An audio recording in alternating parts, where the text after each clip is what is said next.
Good morning and blessings to you. 大家早，愿神的祝福领导大家。It is great to be with you. 很高兴今天再一次跟大家在一起。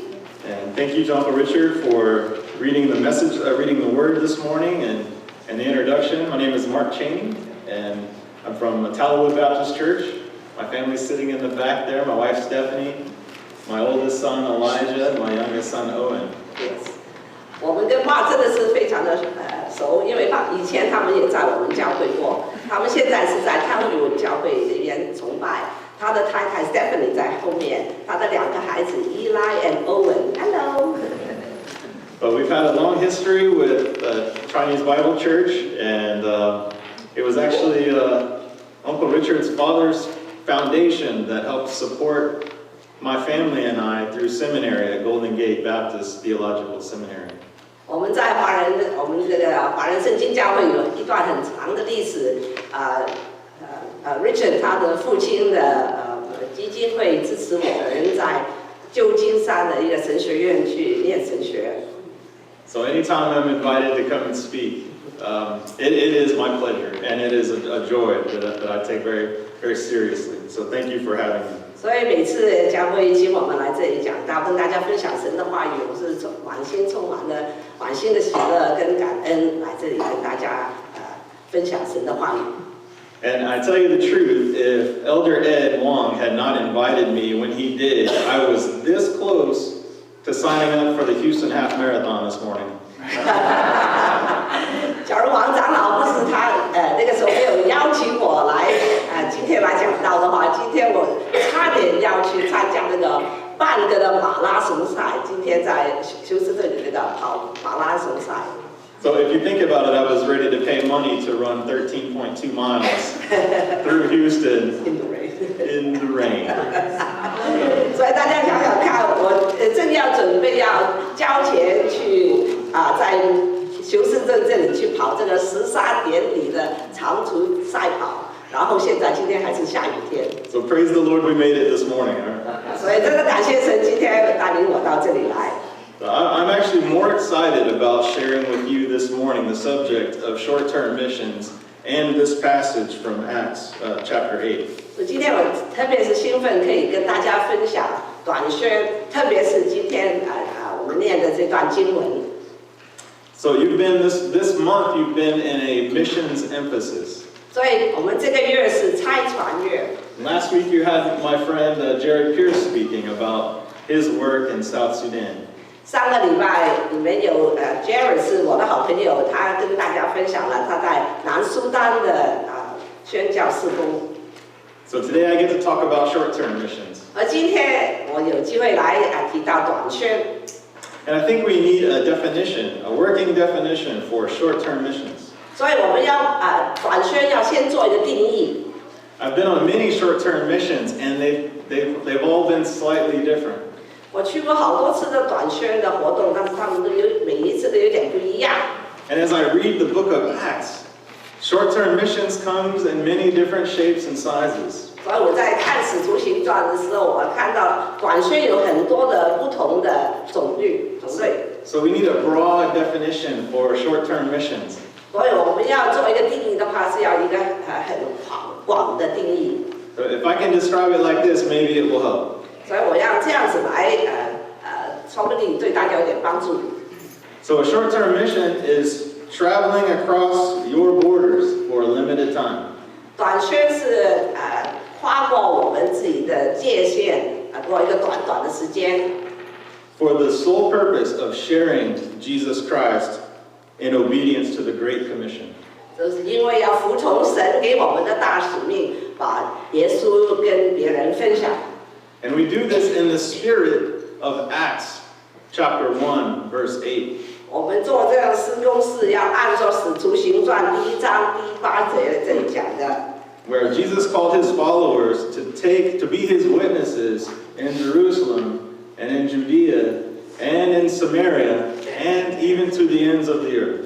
耶稣在这里吩咐他的门徒说：“你们要在耶路撒冷、犹太全地和撒玛利亚，直到地极，做我的见证。” So I've had the chance to serve on many short-term mission trips. 我感谢神，我有机会参加很多次的短宣的活动。2001 to Beijing, China. 2001年我到北京，中国的北京。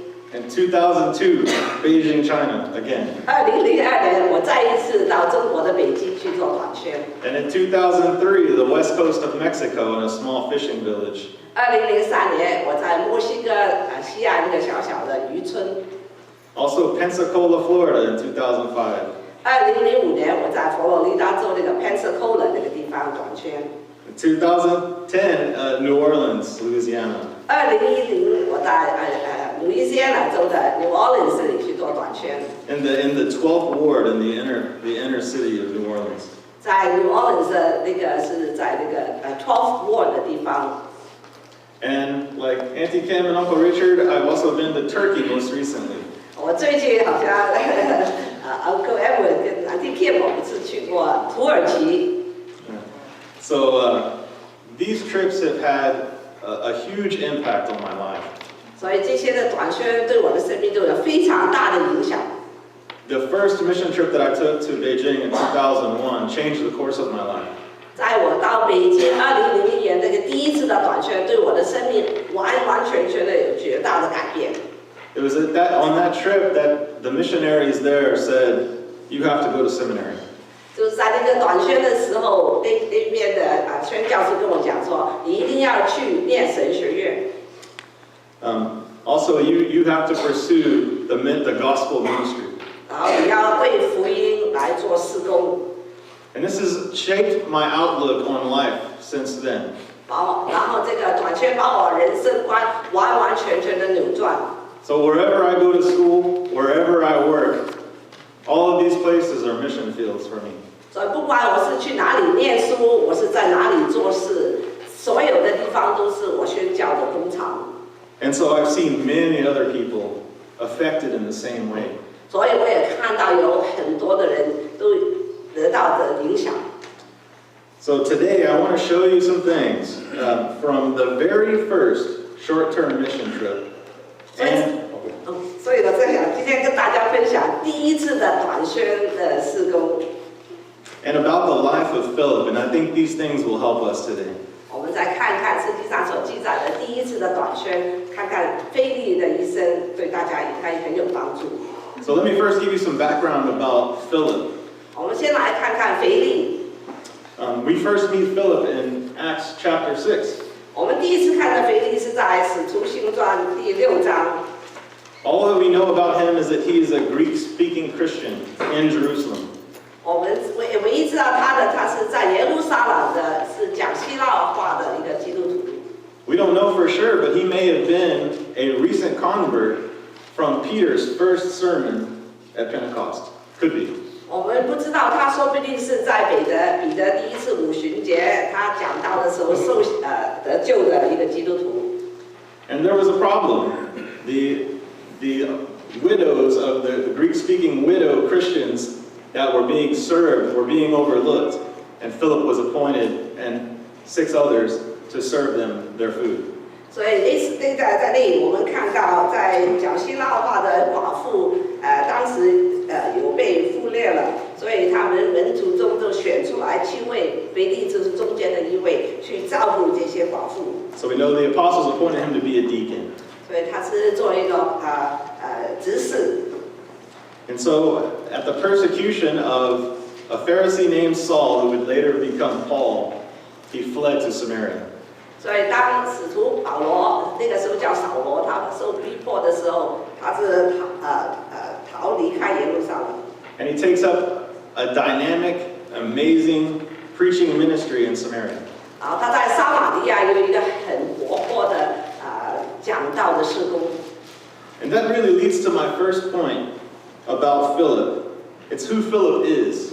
所以这里我提到的第一点，腓利是一个什么样子的一个人。And so I don't want you to miss this morning, but the first point I want to make this morning is that Philip was an ordinary person. 所以第一点，我想讲要指出给大家知道的，腓利他是一个平凡的人。He was even an outsider to the people he was ministering to in Jerusalem. 他不是他在耶路撒冷离开耶路撒冷到撒玛利亚去，所以他在那边不是跟自己的人来传讲福音。He might have even been a recent convert. 他说不定也是最近才信主的，是新信主的。And his primary ministry in Jerusalem was serving food to the widows who needed help and support. 所以我们看到他在耶路撒冷的事工是去管理饭食。And he was chosen to do this so the apostles could devote themselves to the ministry of prayer and the word. 我们看到他被拣选去管理这些琐碎的事情，是因为门徒他们要在祷告的事工上、传福音的事工上用精神。So don't miss that about Philip. He was an ordinary person. 所以我们不要忽略了腓利的这一点，他是一个平凡的人。I love the stories in Scripture about ordinary people. 我很喜欢圣经上提到平凡的人的故事。I can relate. 我很有同感。But here's something that was special about Philip. 但是我们看到腓利他有很特殊的地方。Philip was flexible and faithful. 他是对神有忠心，而且他是愿神使用。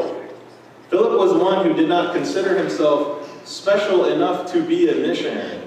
他觉得他自己并没有这么的特别，可以做一个宣教士。But he was one who was a disciple of Christ, and therefore he was a missionary. 但是因为他是基督的门徒，耶稣基督的门徒，他可以做一个宣教士。So his service to Christ included serving food, and it also included missions. 所以他侍奉基督的方面，他是管饭食，而且他又可以把福音传出去。That points to his flexibility. 所以看他愿意做很多不同的事工。However he could serve the Lord, and however he could serve others, whatever the situation needed, that's what he did. 所以不管是需要他做什么的事情，需要他侍奉人，他也愿意；需要他侍奉神，他也愿意去做。You know what I think also is special about Philip? 另外一点腓利的特点， Just like Jesus, he was a border crosser. 就好像耶稣他愿意超过这个界限。He was multicultural as well. 他是多种文化。We find Philip for the first time in Jerusalem, perhaps out of place. 有的时候我们看到他在耶路撒冷好像是应该到的地方。Perhaps he was accidentally in Jerusalem during the time of the feast when he heard Peter's sermon.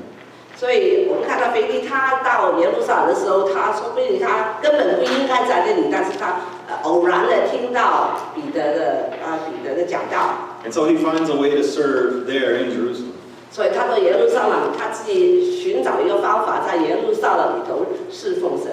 Then he's forced out by Saul, the Pharisee, and has to flee to Samaria. 但是我们看到，因为法利赛人在逼迫扫罗的时候，他也被赶离出了耶路撒冷，他也被逼迫离开耶路撒冷。And so he serves there without missing a beat. 所以他继续的没有停一步的继续的侍奉神。So the people he served at first were enemies of the people he served next. 所以不管他服侍的人，有的人是相敌的，他也可以服侍他们。So, however and whenever the Lord sent him, he went. 所以不管什么的时候，到什么的地方去，只要神差遣他去的，他就去了。He seems to be one of the first ones that took the Lord's command very seriously. 他好像是他第一个人，圣经上记载的，他拿了基督的教训，是严肃的去照着来做。And that command was, you will receive power, and you will be my witnesses in Jerusalem, and in Judea, and in Samaria, and to the ends of the earth. 这个神给他们的大使命就是说，你们都必得着能力，并要在耶路撒冷、犹太全地和撒玛利亚做我的见证。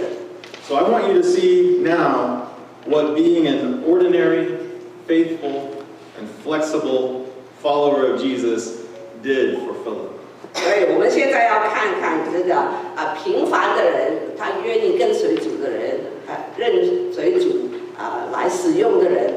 腓利他做的事工。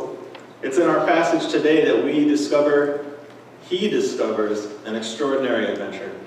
所以就是在今天我们念的经文，我们看到腓利这个平凡的人，碰到一个非平凡的冒险的机会。He first is allowed to spearhead a ministry in Samaria. 他起初是在撒玛利亚可以开始这个神的事工。I suppose he would have served food to the Christians there, but guess what? There were no Christians. 在撒玛利亚，他说他也可以管理饭食给基督徒，但是在撒玛利亚地方没有基督徒。So he spearheads a ministry to preach Jesus to people who don't know Jesus yet. 所以他在那个地方，他把基督传出去，因为那边的人没有听过基督的名字。And so big and so successful is this ministry that Peter and John have to come from Jerusalem to see this ministry. 他的事工是做得这么好这么大，彼得跟约翰要在耶路撒冷到他那里去去观看他的事工。And so then he's given a special short-term missions assignment. 然后我们这里就看到这里他有一个短宣的机会。And the way that this happened is incredible. 对，我们看看这个发生是真的是非常意料不到的。An angel of the Lord said to Philip, 我们看到有主的一个使者对腓利说 Rise and go toward the south to the road that goes down from Jerusalem to Gaza. 起来往南走，往那从耶路撒冷下加撒的路上去。So he rose and went, and there was an Ethiopian eunuch. 所以他就起来，他就去了。那边有一个埃及人的台阶。So he'd 埃及 come, 阿伯人。and so he'd come to Jerusalem to worship, and he was returning. 他那个台阶是到耶路撒冷去敬拜神，现在是往回路走。And so he's seated in his chariot, and he's reading this scroll of Isaiah and this special prophecy about Jesus. 所以他坐在车上来念以赛亚的书，看到那个预言基督的那段经文。Philip gets to be the one to introduce this man to Jesus. 所以腓利就有这个机会把基督介绍给这个太监。It's amazing. What he finds is God at work in the life of this man. 我们看到这个是不是？我们就看到这个是非常奇妙的，神在这个人身上所做的事。And prior to this, I don't think there has been any witness among the Ethiopians. 在这个之前，我们看到埃及亚伯人里头没有一个人可以给他们解释关于基督的事情。So here's Philip beginning the ministry to the Samaritans. 所以这里我们看到腓利他开始在撒玛利亚人中做宣教的事工。And at the peak of that ministry, he's invited by an angel to go and minister to this man from Ethiopia. 但是我们看到，在他那个在撒玛利亚人中的事工做的高峰的时候，天使邀请他去跟这个埃及亚伯的人宣讲神。So this man becomes a believer in Jesus Christ and is baptized. 所以这个人他就相信了耶稣基督，他也受洗了。And what's really amazing after that is it says in verse 39, the Spirit of the Lord carried Philip away. 所以这个圣经里头是非常的奇妙，你可以看到，再往下念39节里，我们看到主的灵把腓利提去了。And in verse 40, we find Philip mysteriously back in Samaria on the coast of the Mediterranean Sea. 所以我们这里也看到，在40节里头非常奇妙的，腓利他已经回到撒玛利亚去，在各城宣讲神的福音。So I don't know about you, but I'd call that a pretty extraordinary adventure. 所以我不知道你怎么讲，我是觉得这个是非常不平凡的一个经历。Okay, so by show of hands this morning, how many ordinary people do we have gathered here in the house of the Lord this morning? 我想今天请大家举一个手，我们这里中间的哪一个觉得自己是平凡的人，请你举一个手。你觉得自己是平凡的人，请你举一个手。Okay, so how many of you are looking for an adventure, an extraordinary adventure, to follow Jesus wherever he calls? 我们这些平凡的人，我们有哪一位要去跟随耶稣去做这个非平常的人的冒险的活动？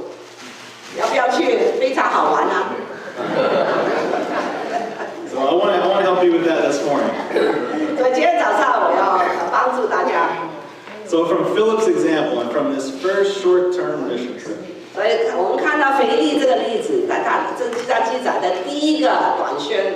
what we can take from that is that we have to first answer the call of God. 我们学习到的第一点就是我们要回应神给我们的呼召。We have to put our yes on the table to the Lord's Great Commission. 神给我们这个大使命，我们第一点要做得到的是，神啊，我愿意去。We have to put our yes on the table to be the Lord's witness in Jerusalem and Judea and Samaria and to the ends of the earth. 我们要回应神说，神啊，我愿意做你的见证，在耶路撒冷、犹太全地直到地极。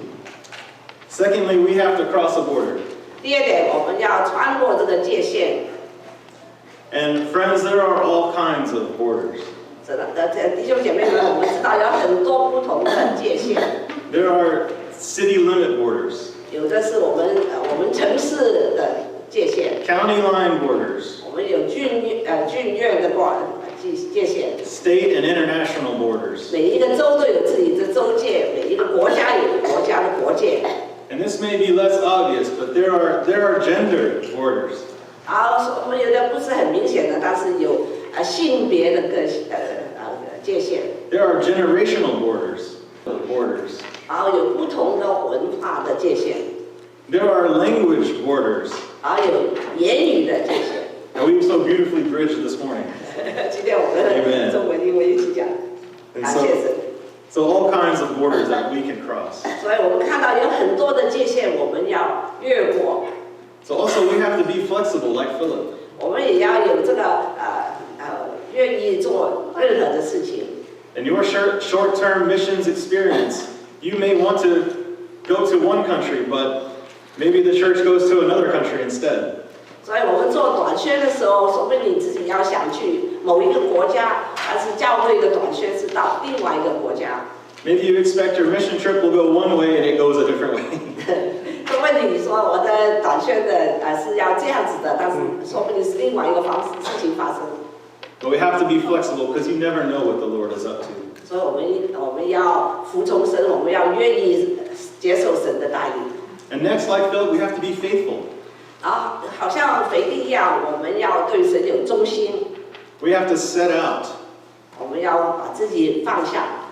Like a great ship, like a great sail ship in the harbor with its sails down. It's not going anywhere, but there's a lot of potential there. 所以我们要像一个帆船，我们要把自己的帆放下来，就停留在这个海港里头。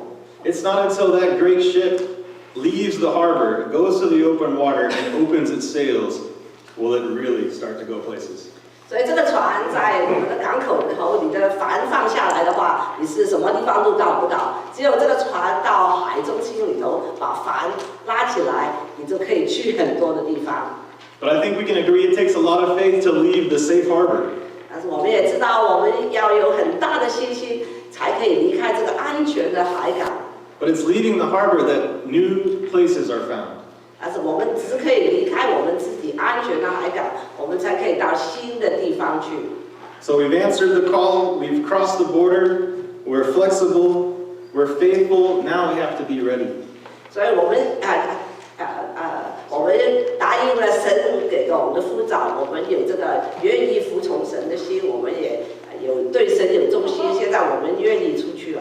So on our mission trip, we'll be ready to pray at all times. 所以在我们的短宣的期间，我们要有祷告的心。And we'll be ready to show care, show the love of Christ at any time. 我们要在任何的时间，我们都要愿意把神的爱给大家，给我们短宣的人。And we'll be ready to meet people like Philip, how he met this Ethiopian. We'll be ready to meet people wherever they are. 我们要随时准备好，我们要遇见任何的人，我们都要有预备。And we'll be ready to share the gospel, the good news of Jesus Christ in whatever situation in life they find themselves. 所以不管在任何的情形，我们不管是什么的时间，我们都要有准备好，把这个好的消息跟众人分享。And so finally, we need to keep our eyes on Jesus. 最后，我们要定睛看着耶稣。This isn't very obvious, but Sometimes what happens is people can fall in love with mission. 这个可能有点不是很明显。有的时候我们对这个短宣非常的，或者是宣教的事工有很大的爱心。And so they can fall in love with the adventure of going. 对这个好像是去这个宣教那个动作是很大的有兴趣。You may even fall in love with the people of another culture or another country. 也会对另外一个国家或者是另外一个国家的文化的另外一个国家的人非常的有大的爱心。But we have to keep our eyes focused on Jesus.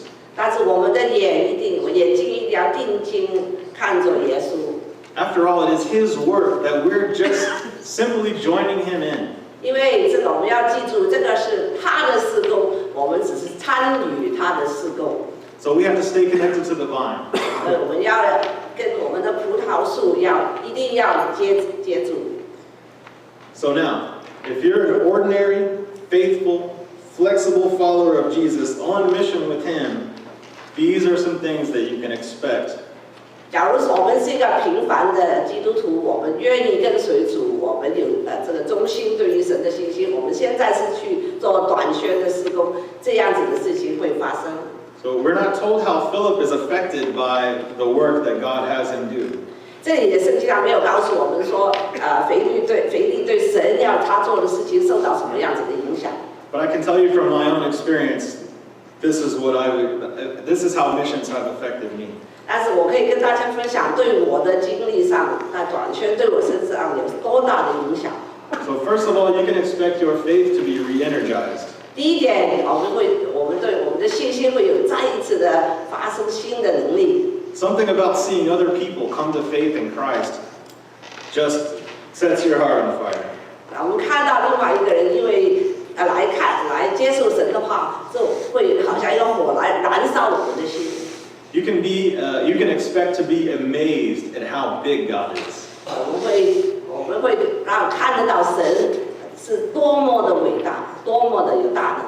And you can expect to be amazed at how big God's love is. 我们也可以看得到神的爱有多大。On your mission trips, you can expect that God will have been at work before you ever arrive. 我们在我们短宣的事工上，我们可以意料到的，神在我们还没有去之前，他已经把路铺好。And you can guarantee that He will be at work while you are there. 我也可以担保你，神会与你同工。And in you and in others. 与你同工，也跟其他人一起同工。And you have to believe that God will be at work long after you're gone. 你也要相信，当你离开这个工厂的时候，神会继续在这个工厂上有他的能力在做工。And this is so exciting, but you will see God at work in different ways than you've ever seen before. 所以你会看到神在做出他的事工的伟大的地方，是不同的方法。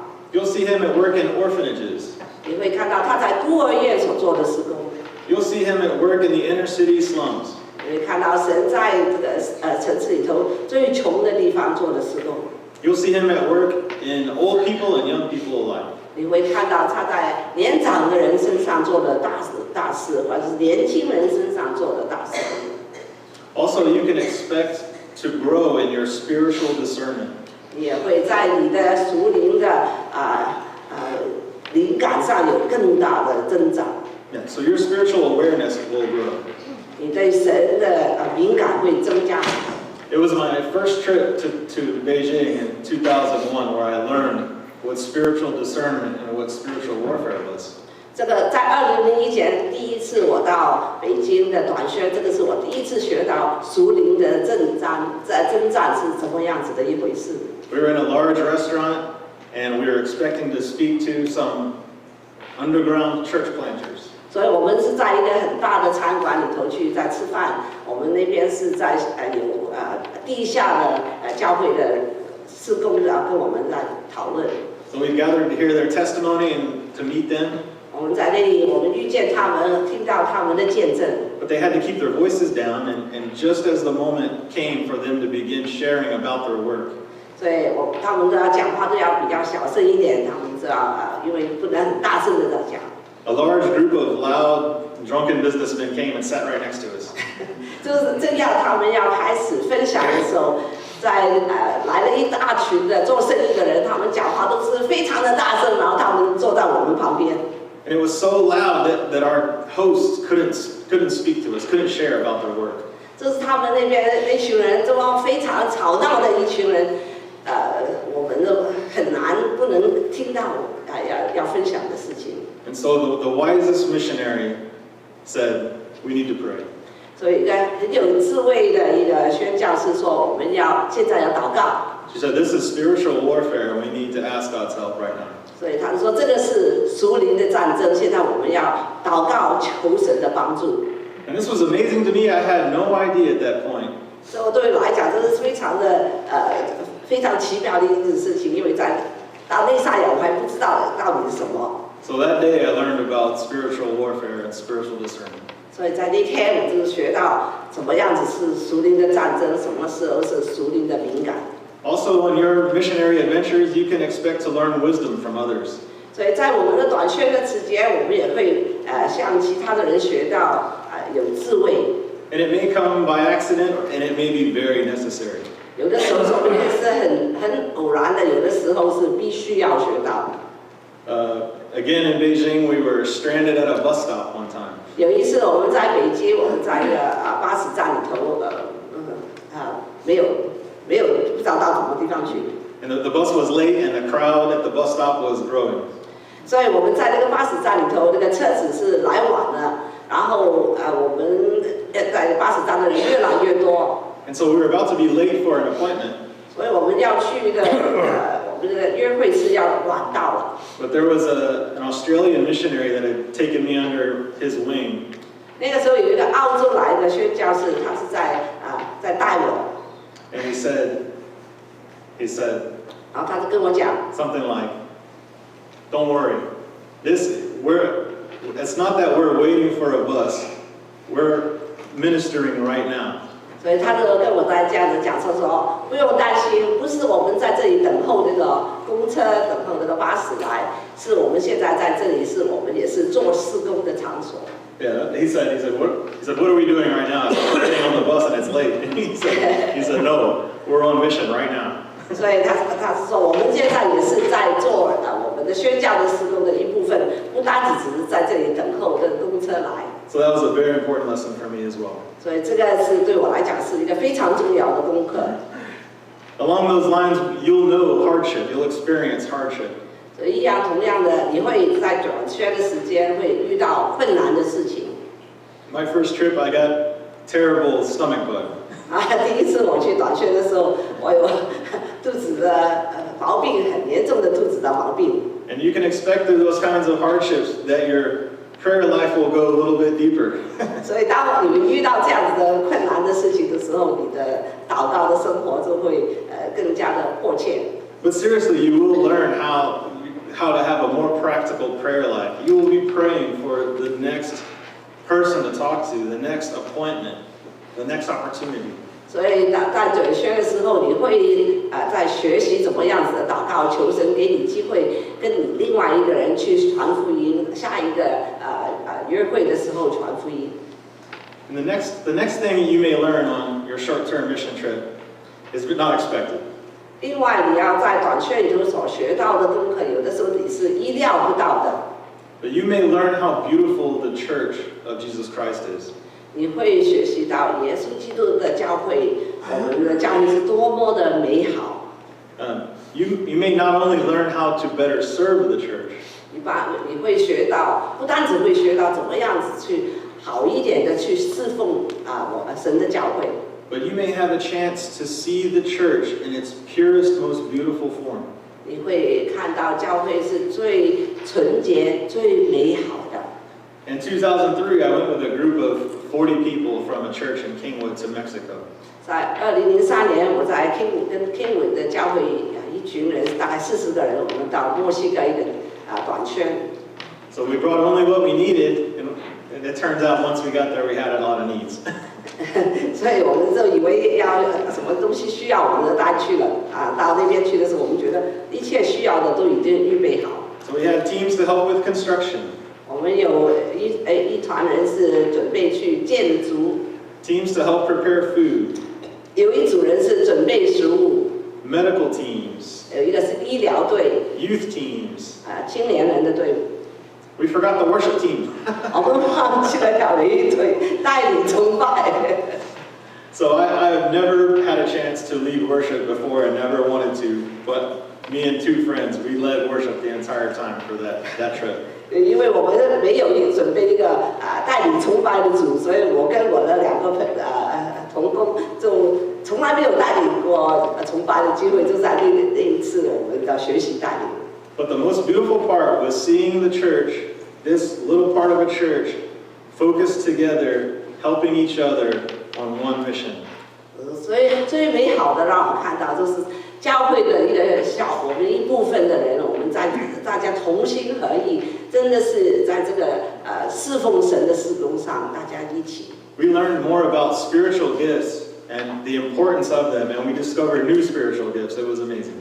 所以在这个我们学习到属灵的给神赐给我们的恩赐，属灵上的恩赐，我们真的是学习了好多。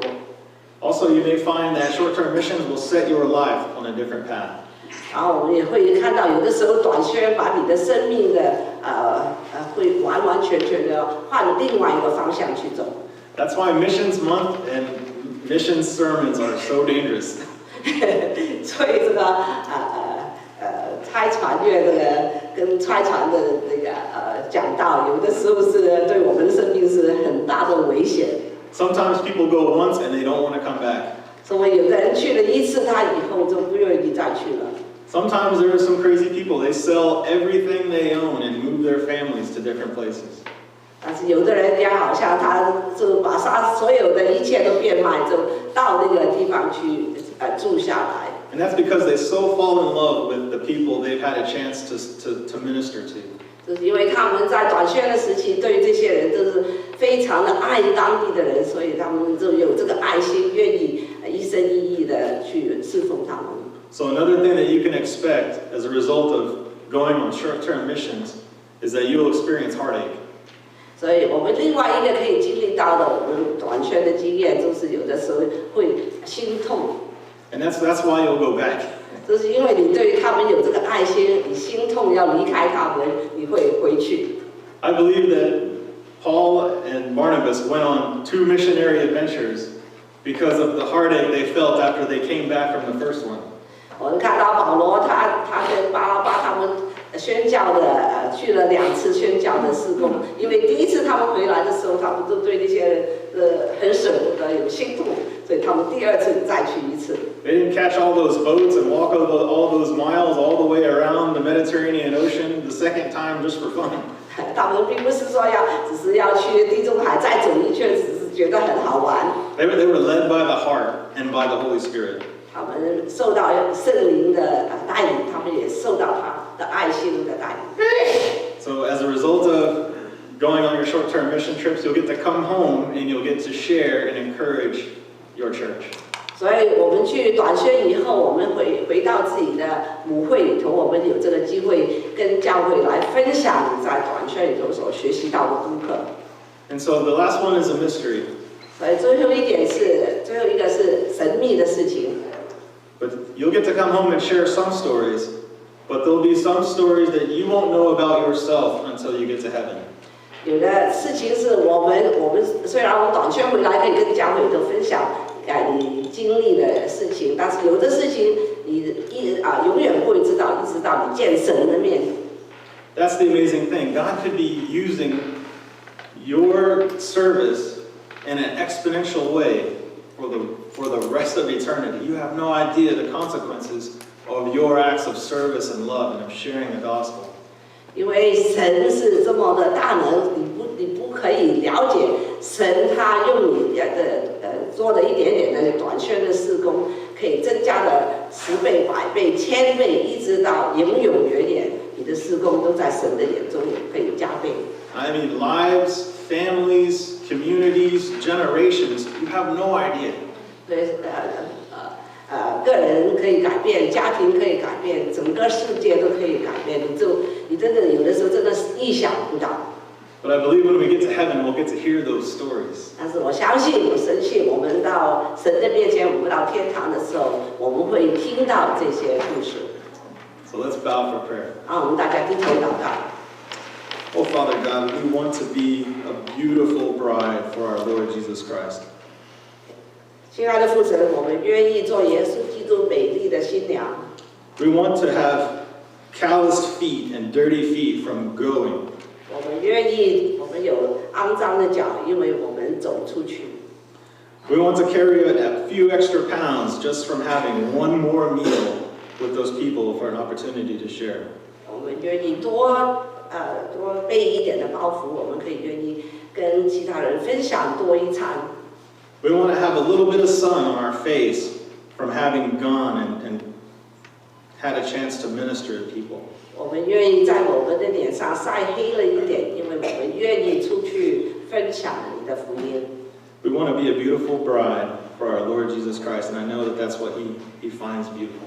我们愿意为我们耶稣基督的缘故做这件事工，做他美丽的新娘。And thank you for the righteousness that you dress us with that belongs to Jesus Christ. 感谢你，神，你让我们穿戴这个公义的军装，因为耶稣基督的缘故。So, Father, would you touch many of us? 神，愿你感动我们多人的心。Would you touch our hearts and call us and lead us into deep water? 感动我们，呼召我们，让我们愿意到深水之处。And we trust that as Peter discovered, if we just keep our eyes focused on you, you will hold us up. 神啊，让我们定睛的看着你，因为你会扶持我们。So we love you. 神啊，我们爱你， We trust you. 我们信靠你， We're flexible. 我们愿意跟随你， We're faithful. 我们有对神的有信心。Lord, would you lead us into all that you have imagined for us? 神啊，求你带领我们到你要我们去的地方。It's in the name of your precious Son we ask. 我们祷告，奉主耶稣基督的圣名求。Amen. 阿门。